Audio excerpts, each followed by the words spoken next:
Hey guys, welcome back. It's been a while, but I'm going to show you how I go from this copper hair color to this dark brown color using henna and indigo. So I've had this copper color for over a year and I'm ready for a change.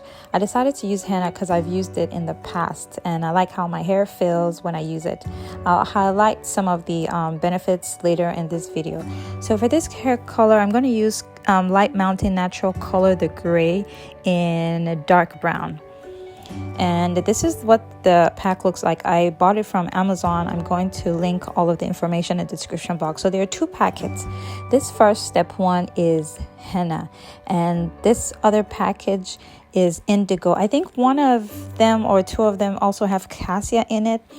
I'm not sure. And this is the instruction manual. It contains, all of the information you need, how long to leave the henna, and it also has gloves and a cap. I think I mentioned earlier that this is a two-step process, but I'm going to do it in one step. I'll explain how I'm going to do it in one step instead of two steps. So it's recommended that you use a non-metallic mixing bowl and spoon. I'm using a glass mixing bowl and wooden spoon, as you see. So I'm starting with the henna. This is the henna powder that I put, and they also said to use distilled water. I'm just using filtered water, and I put it in a microwave, let it be like boiling hot, and then I'm just going to mix it in until I get a very thick and yogurt-like consistency.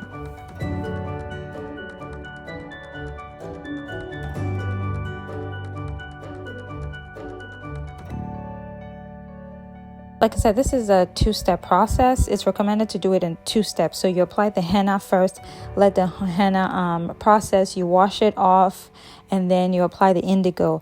But I'm going to mix both of them, let them sit for the recommended amount of time that's needed, and then mix them together and then apply it to my hair.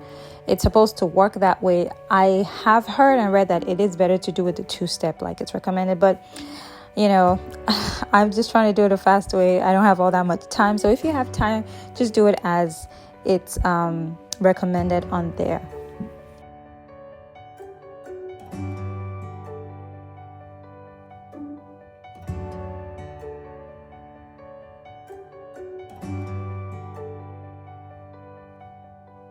So this is what it looks like once I finished mixing it, and I'm just going to let it sit for 20 minutes. I'm going to cover it, as you can see, with a towel. And then after 20 minutes, now it's supposed to sit for 30 to 45 minutes, but because I'm going to do the two process together, I only let it sit for 20 minutes and then I start mixing my indigo here.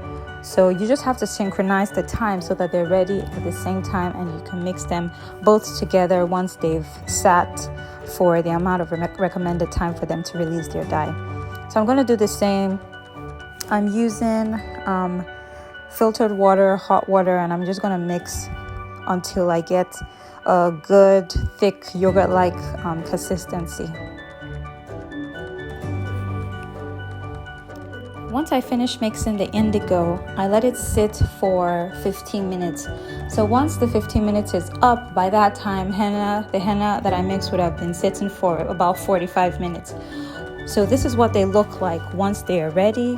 And as you can see with the indigo, the top is dark. When it's dark like that, you know that it is ready. It's released its dye and it's ready to be used. The same with the henna. You can see the top also has a discoloration. This all shows that it's ready to be used and it's released its dye.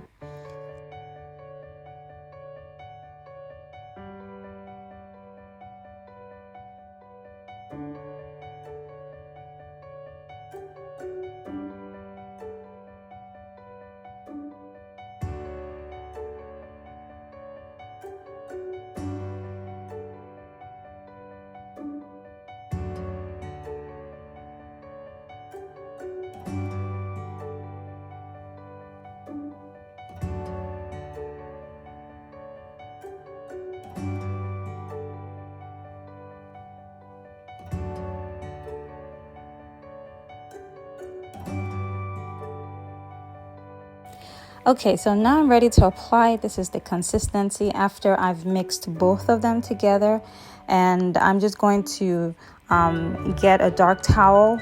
Obviously, you know that henna, indigo, it's stained, so you want to make sure you protect your working area so that things are not stained. So I'm just showing you what my hair looks like. As you can see, I have some grays on my roots. So since I have a lot of gray hair on my edges, this is where I'm going to start from. And they're very stubborn, they don't color well, so I'm just going to start from here and start applying the henna indigo paste. Now it's really good that you make it thick so that it sticks to your hair and it doesn't start dripping.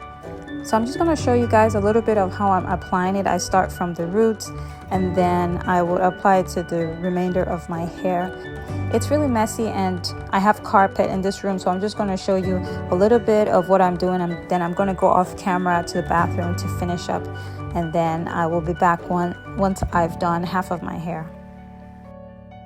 It's recommended that you do not shampoo your hair after you apply henna until 24 to 48 hours. To be on the safe side, just wait 48 hours before you shampoo your hair so that you don't wash off the color. It takes time for it to do what it's supposed to do, and it may change during those few days before it settles and you see what the final color will look like.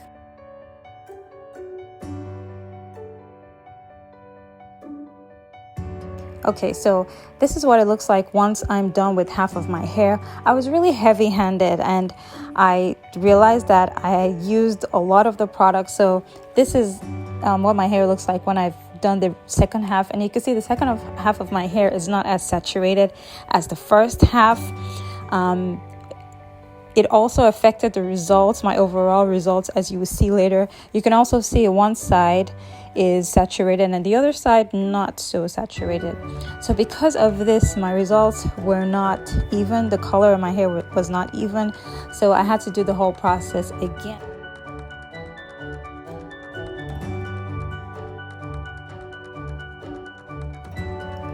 Here I'm just wrapping my hair, and I used the cap that they provided. The instructions also said to use heat while the hair is processed. So I used this microwavable hidden cap on my hair. I think I used it like 2 or 3 times. You don't have to, but they mentioned it. So my hair processed for 3 hours and this is what it looks like. So I'm going to go off camera to wash my hair and I'll show you what my hair looks like once I've washed it. After 3 hours, I washed my hair with water and conditioner. No shampoo for 24 to 48 hours. Now, I'm giving you a close-up of what my hair looks like. You can see that half of my hair is a little darker and it's a little more even compared to the other part of my hair that is patchy, lighter, and the color is not even.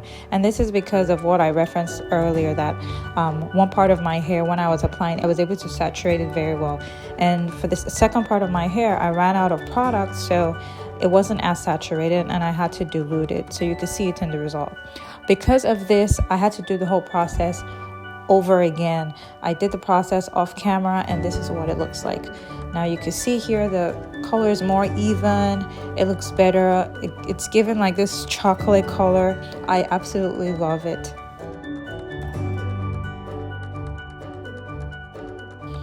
I'm not a professional.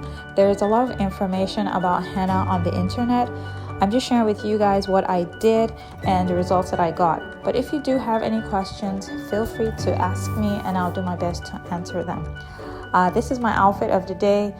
Again, thank you so much for watching. Bye.